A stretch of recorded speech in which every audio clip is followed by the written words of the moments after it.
Chapitre 6. Ce qui leur arrive avec des hommes. Micromégas, bien meilleur observateur que son nain, vit clairement que les atomes se parlaient, et il le fit remarquer à son compagnon, qui, honteux de s'être mépris sur l'article de la génération, ne voulut point croire que de pareilles espèces pussent se communiquer des idées. Il avait le don des langues aussi bien que le syrien. Il n'entendait point parler nos atomes, et il supposait qu'ils ne parlaient pas. D'ailleurs, comment ces êtres imperceptibles auraient-ils les organes de la voix, et qu'auraient-ils à dire? Pour parler, il faut penser, ou à peu près. Mais s'ils pensaient, ils auraient donc l'équivalent d'une âme. Or, attribuer l'équivalent d'une âme à cette espèce, cela lui paraissait absurde. Mais, dit le Syrien, vous avez cru tout à l'heure qu'il faisait l'amour. Est-ce que vous croyez qu'on puisse faire l'amour sans penser et sans proférer quelques paroles, ou du moins sans se faire entendre? Supposez-vous d'ailleurs qu'il soit plus difficile de produire un argument qu'un enfant? Pour moi, l'un et l'autre me paraissent de grands mystères. Je n'ose plus ni croire ni nier, dit le nain. Je n'ai plus d'opinion. Il faut tâcher d'examiner ces insectes, nous raisonnerons après. C'est fort bien dit, reprit Micromégas. Et aussitôt il tira une paire de ciseaux dont il se coupa les ongles, et d'une rognure de l'ongle de son pouce, il fit sur-le-champ une espèce de grande trompette parlante, comme un vaste entonnoir, dont il mit le tuyau dans son oreille. La circonférence de l'entonnoir enveloppait le vaisseau et tout l'équipage.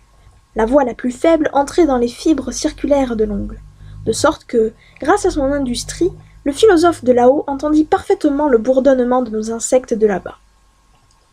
En peu d'heures, il parvint à distinguer les paroles, et enfin à entendre le français. Le nain en fit autant, quoiqu'avec plus de difficulté. L'étonnement des voyageurs redoublait à chaque instant. Ils entendaient des mythes parler d'assez bon sens. Ce jeu de la nature leur paraissait inexplicable. Vous croyez bien que le Syrien et son nain brûlaient d'impatience de lier conversation avec les atomes.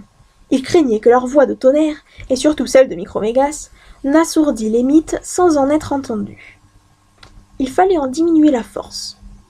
Ils se mirent dans la bouche des espèces de petits cure-dents, dont le bout fort effilé venait donner auprès du vaisseau. Le Syrien tenait le nain sur ses genoux, et le vaisseau avec l'équipage sur un ongle. Il baissait la tête et parlait bas. Enfin, moyennant toutes ces précautions et bien d'autres encore, il commença ainsi son discours. Insectes invisibles, que la main du Créateur s'est plu à faire naître dans l'abîme de l'infiniment petit, je le remercie de ce qu'il a daigné me découvrir des secrets qui semblaient impénétrables. Peut-être ne daignerait-on pas vous regarder à ma cour, mais je ne méprise personne et je vous offre ma protection. Si jamais il y eut quelqu'un d'étonné, ce furent les gens qui entendirent ces paroles. Ils ne pouvaient deviner d'où elles partaient. L'aumônier du vaisseau récita les prières des exorcismes, les matelots jurèrent, et les philosophes du vaisseau firent un système. Mais quelque système qu'ils fissent, ils ne purent jamais deviner qui leur parlait. Le nain de Saturne, qui avait la voix plus douce que Micromégas, leur apprit alors en peu de mots à quelles espèces ils avaient affaire. Il leur conta le voyage de Saturne, les mit au fait de ce qu'était M. Micromégas, et, après les avoir plaints d'être si petits, il leur demanda s'ils avaient toujours été dans ce misérable état si voisin de l'anéantissement, ce qu'ils faisaient dans un globe qui paraissait appartenir à des baleines, s'ils étaient heureux, s'ils multipliaient, s'ils avaient une âme, et cent autres questions de cette nature. Un raisonneur de la troupe, plus hardi que les autres, et choqué de ce qu'on doutait de son âme, observa l'interlocuteur avec des pinules braquées sur un quart de cercle, fit 2 stations, et à la 3e, il parla ainsi. Vous croyez donc, monsieur, que parce que vous avez 1000 toises depuis la tête jusqu'aux pieds, que vous êtes un... 1000 toises, s'écria le nain. Juste ciel, d'où peut-il savoir ma hauteur? 1000 toises, il ne se trompe pas d'un pouce. Quoi? Cet atome m'a mesuré. Il est géomètre, il connaît ma grandeur, et moi, qui ne le vois qu'à travers un microscope, je ne connais pas encore la sienne.